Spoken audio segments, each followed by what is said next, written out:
we need some interaction from the group. So I am James Tarpeh. You may have heard the name. Dr. Tarpeh is my father. Oh, he's another doctor. Sorry. His father. His father. He's the actual. I don't have an MBA. I don't have a PhD. Just messing with you. I am a professor though. So I am a professor. I teach finance at Morehouse College. I went to Morehouse also. That's great. I have a company called the Tarpeh Global Initiative. Real quick, it's three basic pillars. We're generating power, so energy, one, development and infrastructure, two, and then the third thing is really social impact. What we do after that to impact communities through some charitable groups that are making an impact. So our panelists will introduce themselves so we can move quickly, and then we'll kind of get into the meat of what we're here to talk about. First is Mr. David Anderson. Good afternoon. So I'm Ambassador David Wellington Anderson. Yeah, I served formerly as Chief of Protocol under the Ellen Johnson Sirleaf's administration. And I'm currently President and CEO of Nova Africa Ventures. My organization hosts an annual conference for Liberia called the Liberian National Conference. And this year was the second conference that we hosted in Liberia, for Liberia, by Liberians. And I'll just preface this by saying that when the president won his election, he and I had a conversation, and he said to me, Dave, I want you to engage Liberia, the Liberian diaspora, and encourage them to come home, to invest in our country. And I took that task, and we've been trying to fulfill that obligation to our country. So this is an extremely important gathering, that this is a manifestation of the president's agenda of his request to me, and I've been trying to fulfill that, and so I'm glad to be here to be a part of this conversation. Thank you. Excellent. I'm glad you're here as well. Sekou Keita is our next guy. He's our resident tech expert, and I'll let him tell his story. Thank you. Good afternoon, everybody. Like you said, my name is Sekou Keita. My story is very similar to almost everybody that's here. 1990, we fled the Liberian Civil War through Waterside. 33 years later, I found myself, I'm still in the US, but I recently returned to Liberia, where I work now as a senior advisor to the Joint Public Accounts Committee, trying to deploy automated systems in government. But also, I found myself fortunate enough to be part of a group that did the very first Liberian Technology Summit, to core energy technology solutions, along with my own brother over there, Ali Kamara from Amara Tech. So we decided to have this conversation because the diaspora community is important. For you to keep the diaspora community engaged, first of all, you have to talk about technology. The conversations that we had there will inform some of what I'm going to say here today, particularly as it involves our involvement in Liberia. We are fortunate enough that President Joseph Yuma Boyka decided to have this diaspora conference. I think it's an important conference. Our remittances is not really enough. Our engagement, that's what we really need to talk about. And I'm with my sister over there. We have done a lot of talking. From 178 years we've been talking. Let's put some action on the road. Thank you. Absolutely, thank you. We will put action, and we're going to have some great ideas. So real quick, I feel like I'm one of the few, as it relates to people in diaspora, who were lucky enough to see Liberia in a time that I consider glory days in terms of development, infrastructure. I was born in Liberia. I came to the States when I was 18 months old. I went back when I was 7. That was in 78. So 8, 9, up to 80, absolutely beautiful. I remember us learning geography in school. We learned about the different African nations, the flag, the president. I remember that rolled up to OAU. And when OAU came to Liberia, I could not have been more proud to be a Liberian. Again, I had come back out when I was 7. So I had this kind of American kid kind of feeling. I wanted to go back to Pittsburgh. When are we going back? When that whole transition with OAU came, and I knew who these people were, it was very real to me, and it still is. So being Africa's oldest republic, it really breaks my heart, that we don't have the development that we should have. So for me, when I'm telling the story to my partners, it's easier to sell Liberia in terms of the why. So that's where we're going. I don't know what other story everybody else is telling, but the fact that it's Africa's oldest republic, and the changes that we've made over the years, I think it's the right place. But we're going to start with that question. So why should people care to invest in Liberia? And I'll come to the crowd, but let me come to these guys first. So we'll just try to keep it as simple as possible. Why Liberia compared to any other option? I'd like to preface that answer by saying development aid has gone away. It's not coming back anytime soon with the arrival of the Trump administration. What that means is, Liberians, there is an urgency of now. Hear me. There is an urgency of now. The Liberians must take the front seat of our destiny and try to find opportunities to invest in Liberia.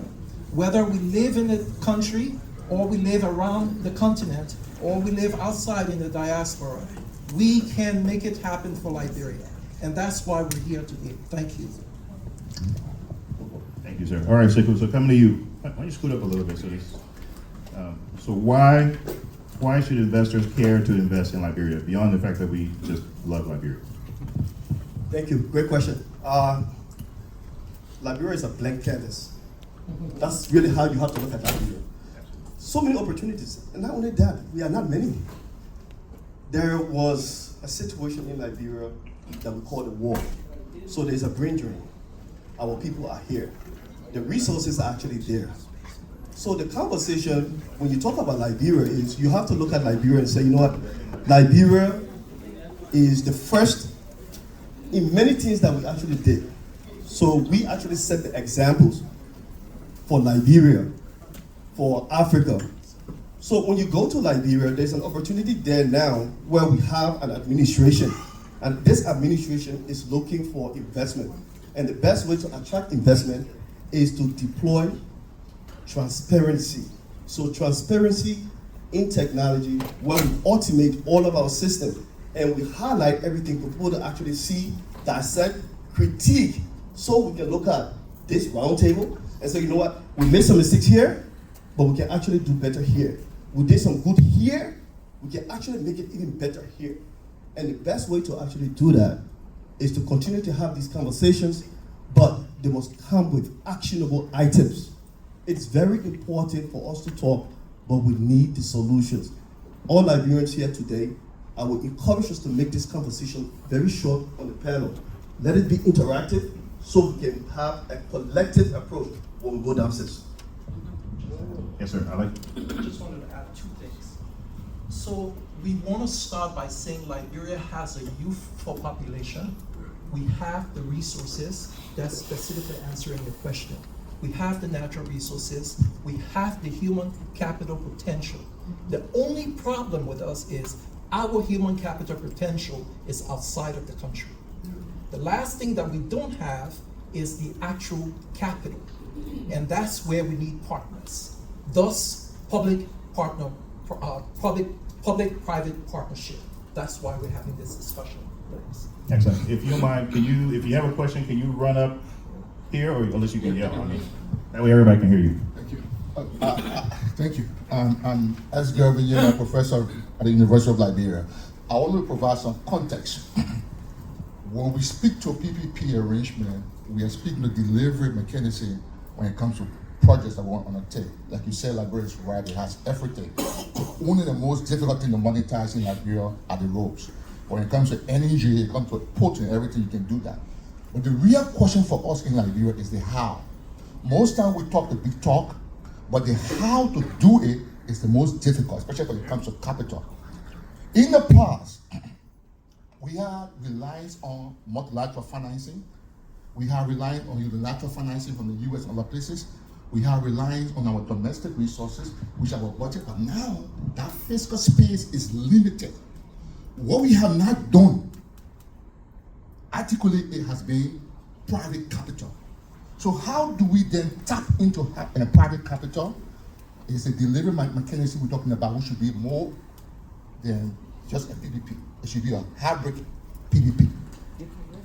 To do that, yes, let me continue. To do that, we have to bifurcate the risk. Liberia is a country at a war. It is seen as a fragile economy. So it's risky in the eyes of private capital holder. So you need to bifurcate the risk in order to attract private capital. It's structured finance, it's blended finance, and it's creative finance. Thank you. Thank you, sir. Thank you, sir. He had his hand up. Let me come to you first, sir. Thank you. My name is Minika Wea. I worked at the Agriculture Bank before coming here in 2001. Since then, I've been involved in federal government financial management. So I just want to share some thought on my experiences with private sector, especially when it comes to PPP financing. Like the gentleman said, it's basically the private sector coming in with financing to cover what the government cannot do out of its legal resources. But we have to remember that this depends on trust. From our experience, most Liberian government have not been able to live up to contractual agreements from administration to administration. But in the PPP arrangement, this issue of trust is taken into consideration. So as we go through this deliberation of PPP financing, we have to be mindful of that. Because, for example, contracts that were entered into between the government and the private sector back in 1980, those time, came after the war, they were not respected. Those that were entered into early time, they were not respected. We hear a story of people that got frustrated from pre-financing arrangement they entered into. So I just wanted to make that very clear.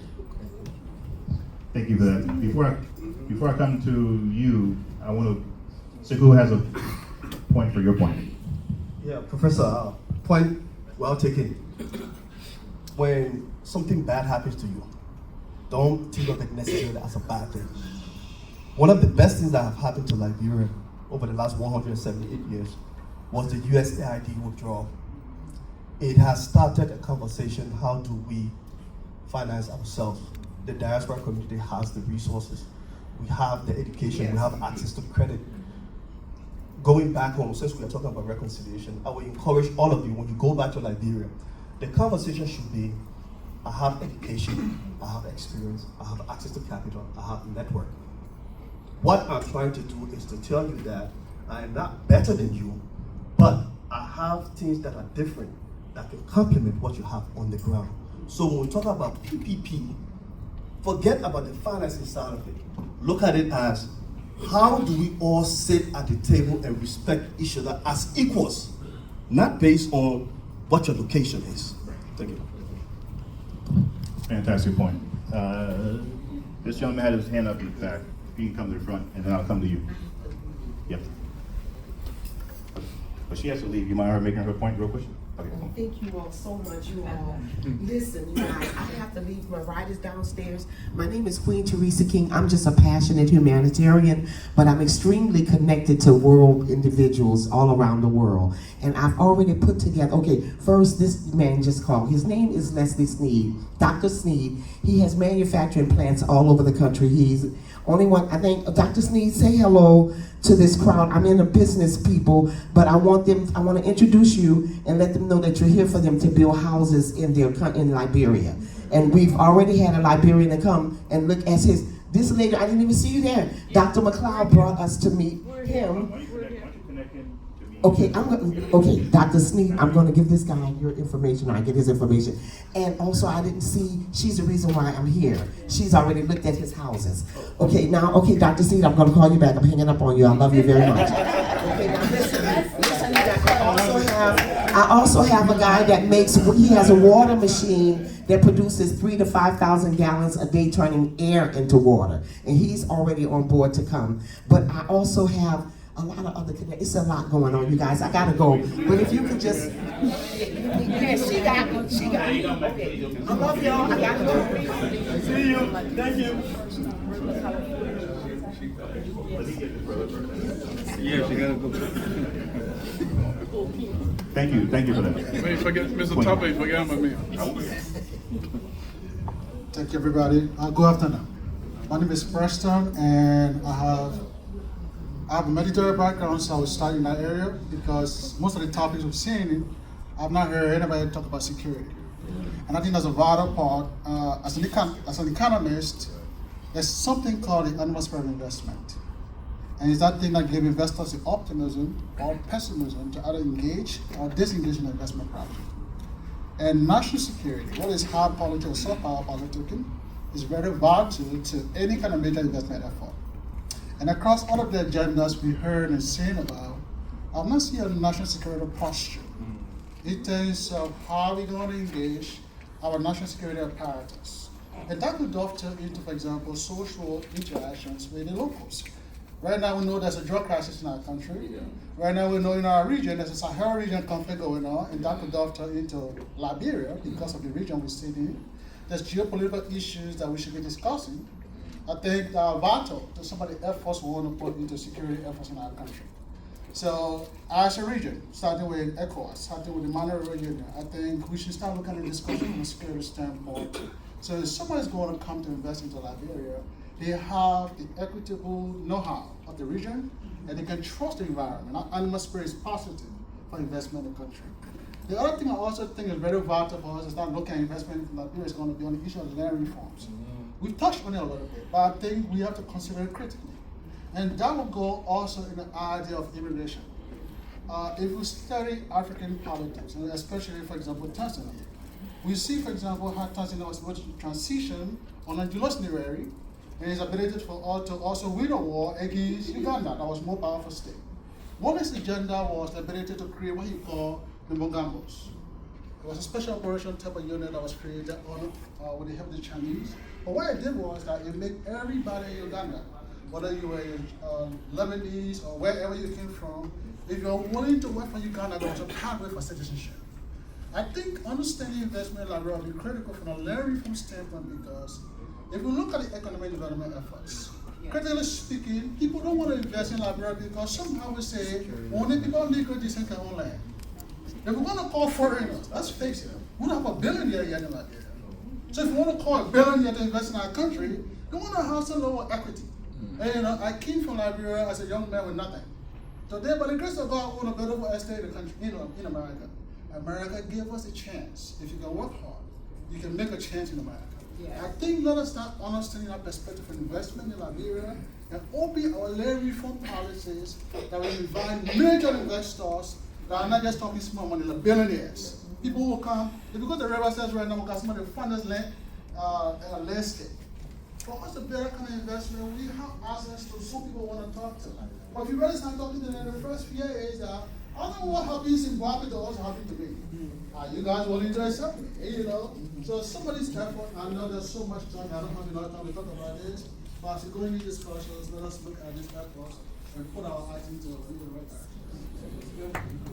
Thank you, brother. We come back to this brother right here. If you got a big booming voice, you don't have to come up. Thank you. Good evening, panelists and fellow audience members. My name is Leon Mensa, a financial professional. I just have two questions for the panelists. The first is that I think there's a low-hanging fruit before we get into raising capital, and that low-hanging fruit I think has to do with us renegotiating concessions. Yes. We know that most of the concessions we've done the last 20 years have been fraudulent. They've exploited Liberians. When I go to the free port of Liberia, I see ships that cost $1 million to lease per month, exporting iron, diamond, timber, etc., worth billions of dollars. Other countries have canceled concession, forcing them to renegotiate, for not living up to the terms of the condition. Those are low-hanging fruits that can be renegotiated fairly quickly, with generating immediate cash flow. So I would like to hear from your perspective, why are we not picking the low-hanging fruit? That's the first question. Instead of running 50 to 90 days, we can start getting quick money. That's the first step. The second question has to do with raising capital. We have trillions of dollars in natural resources, trillions. And we're coming to America begging for scraps, essentially. A few million here, a few million here is really scraps. So why are we not packaging our trillions of dollars in natural resources, going to Wall Street, London Stock Exchange, and raising billions of dollars to build infrastructure instead of playing around with it? Thank you. I love it. Give that brother a hand. That's a great. So we will wrap that answer into some of the ongoing conversation because we talked about that. But let me come to this young lady because you were a part of the Queen's conversation. So I'm Dr. Deeks. I was born in Liberia. For many years I've been in California as a brand ambassador for the Hapa Award Show. And I've met several politicians and actors and actresses. One of which is Dr. Zaira McLeod. She's leading the California Congressional Black Caucus. Never been to Liberia. She's interested in Liberia. I have her in Nigeria all the time. Yes. I'll be sure. In 92, 94, she wanted to work with Liberia, but she said it was too much. So she went into Nigeria and the DRC Congo. So she introduced me to her son, Dr. Sneed, that she talked about. Right. And he said he's a manufacturer. And I said, of what? He said, small affordable homes. And I have a patent on it. I said, oh, wow. He said, do you know that Donald Trump is all over me to build in the States, but I'm doing work in Nigeria also. So I begged him to come to Liberia. He wants to come. He's not going to come and mingle with this. He wants to go directly to the president. I've been trying to do that. It's been a All right, I think we can find opportunities, but let's. I understand. Hang on. Let's do this because this conversation is going exactly the way I wanted it to go. But we thought we'd have an hour and a half, so we don't have an hour and a half. So we're not gonna come up with answers. And I just want to say quickly, and this is the fact, we're talking about all the capital, like where to get those things are accessible. These guys have gotten them at point in times. The real thing for me as I think about it is we've lost what in Liberia? Mentorship, right? We talk about human capital that is there. For us as diasporans, we talked about money sending in, we're sending it. But we need to go and help. We need to go and train. Right. We need to go and be some form of mentor to our fellow Liberians who have had the unfortunate situation of being there all during the time. We had an opportunity, so now we have to go and train. We need to help our people understand to deal with each other. There's a lot of, a lot of corruption that's going on, right? So those are some issues, but we need to go and help. So that's. Can we have one person? Let's have two in the back. Can you answer this question? Yeah, because please answer some of the questions. Yeah. Leon asked a very important question. Canceling those MDAs or the development agreements. So, And don't or renegotiate. Man, don't tell me about the law. Well, I'm not allow me to answer. In any negotiation, you deserve the contract that you sign. My suggestion would be, if I'm going to negotiate a contract on behalf of Liberia, I want to make sure I have the right person that's representing Liberia. Subject matter expertise. That's one. You deserve the contract that you sign. If I'm going to negotiate a contract with you, I'm not looking for your interest, I'm looking for mine. So if you are a country, you're sending somebody to me to come and negotiate with me, you better send me your best person. It should not be a political appointee who has no subject matter expertise. But if you're not a subject matter expert, what do? You build a staff around you. Yes. I work in the Liberian legislature. These documents that you're talking about, I see them all the time.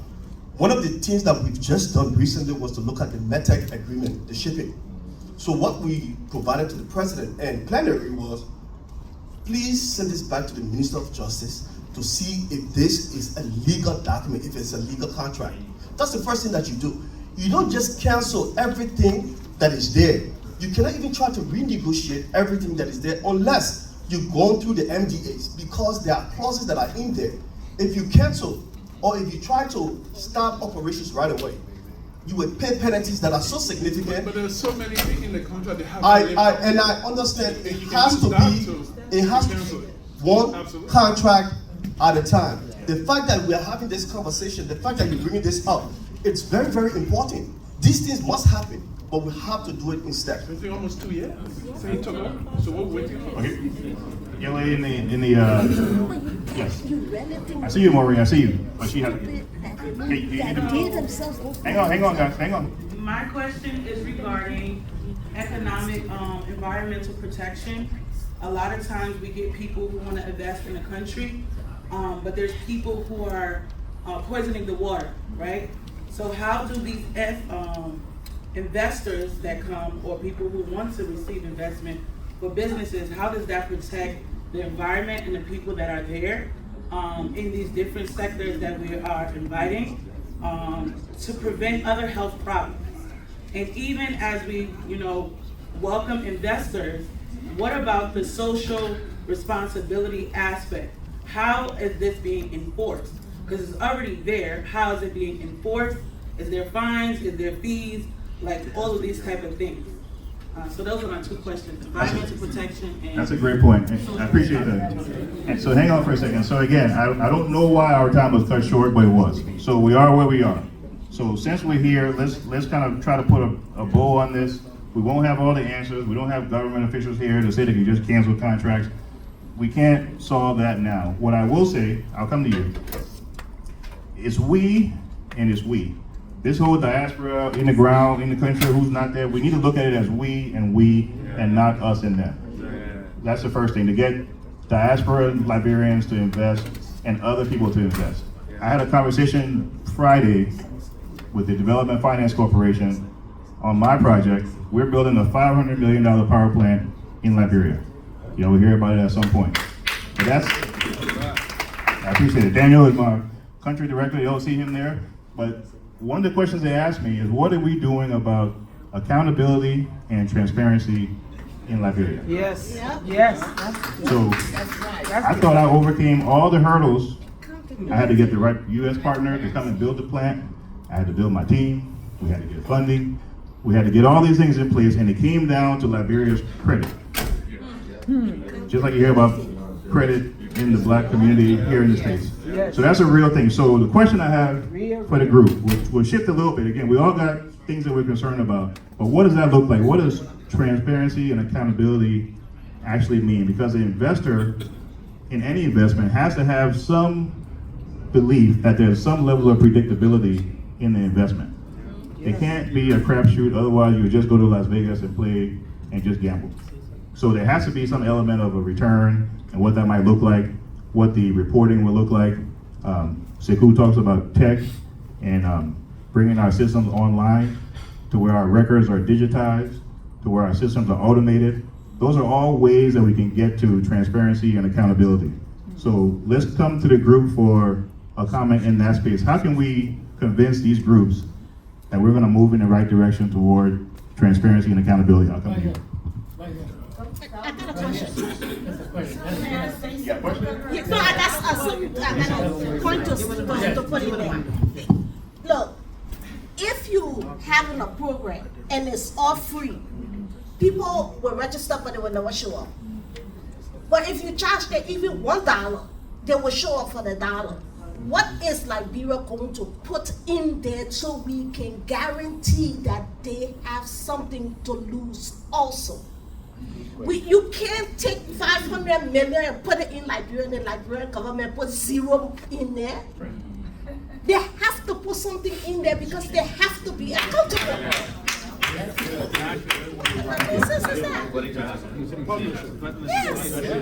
She's being real patient. Let me come here real quick.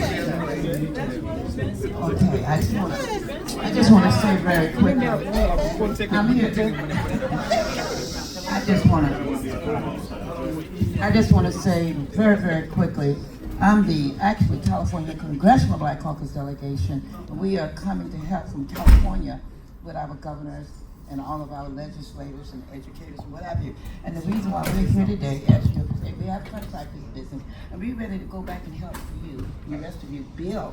And so we're here today, leaving the Congressional Black Caucus out, invite all of you to come, because we want you to know that we African Americans love you, and what we're trying to do very hard. It's so difficult for us to get to Liberia. Did you know that? It's difficult.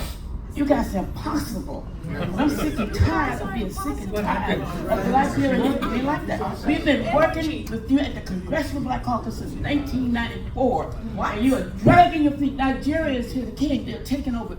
They're stealing your blessing from all the other countries like Liberia, dragging their feet. What is up with you guys? I'm sick and tired.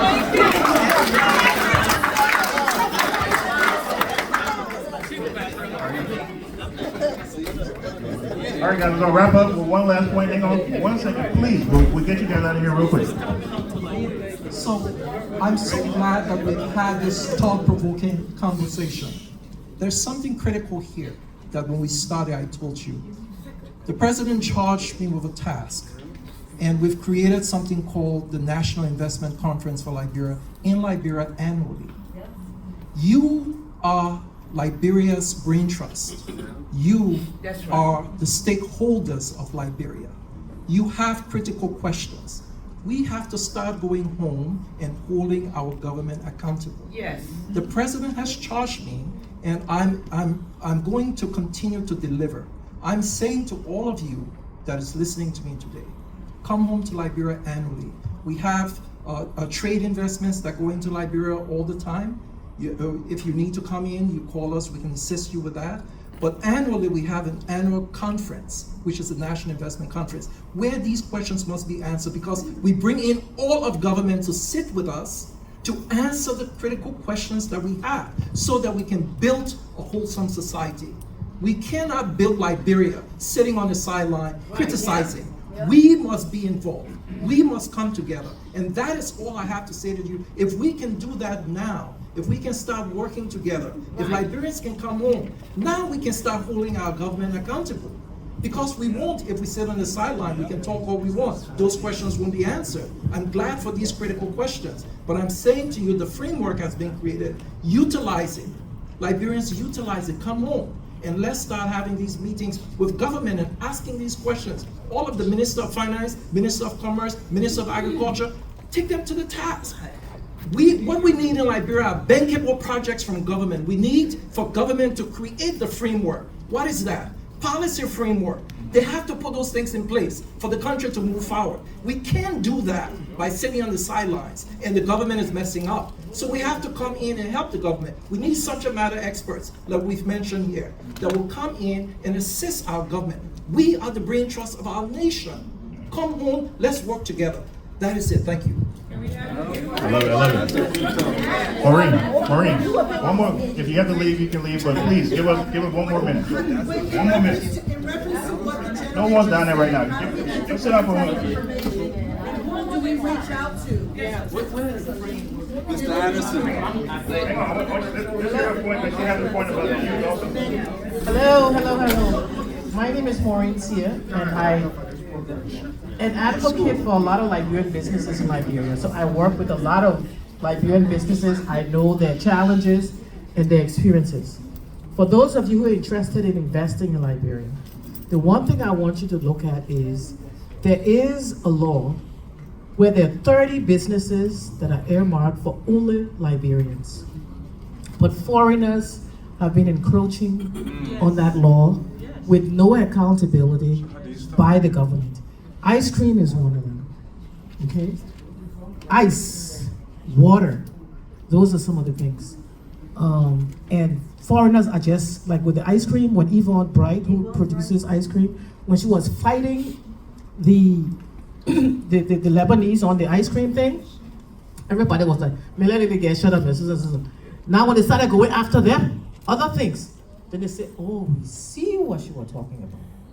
So start there. And the other thing, everybody say USAID is gone and all of that.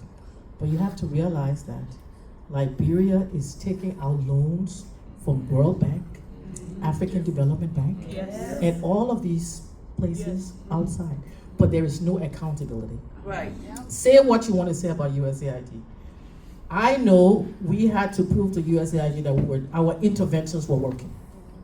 I mean, I had sleepless nights and I was under the gun to make sure that if we say we are intervening in the health sector, in the education sector, that the proposal that we made, we are having results. Now we're giving out these loans. Do you know that foreigners have taken some of those loans? Example, there was a loan just before the WEA government ended. There was a loan given out for agriculture, poultry farming. I buy local chickens. I don't buy chickens from the supermarket. So I know my Liberian poultry farmers. That money, the remnants of the last government, they play inside. Then some of them give it to their friends. So the thing came to a hit now when the president went to go dedicate this poultry factory somewhere in Carisburg. So the president thinking Liberian owned poultry factory, blah, blah, blah. President gets there, it's a Turkish company in partnership with some of those former government officials. And so on Facebook they're saying, we employ Liberians, we're giving Liberian jobs. But who were the Liberians that you're giving the jobs to? Foreigners. And then when they started asking, but who took because the people who produce poultry, they were like, who, you got some? You got some? No, I got some. But who got it? Some of the same government officials and some of them were in a chat room, they couldn't even say fue because they got some of the money and they couldn't account for what they were doing. And so I'm saying to you we're thinking about investment, see how you can tap into some of those World Bank African development loans to be able to do whatever business, because we need to even keep track of it. When they say, we got this loan, you keep track of it, where is it coming from, what is it for, how can the diaspora take advantage of that? Thank you. Take down my phone number, please. If you like, my phone number, let me give you my phone number. If you have a point you want to make for us to take into account, 214, I'll give it to you, 214-875-7384. 214-875-7384. Send me a text, please, before and let me know. Just say diaspora, and my name is John. No, I'm James. I'm sorry. Tell me who you are. Tell me who you are. Diaspora conference and who you are.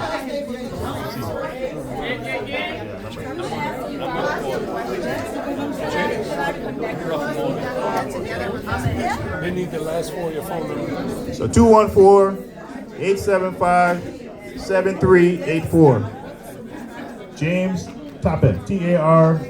If you're American, you say Tarpeh. If you're Liberian, you say Tarpeh. If you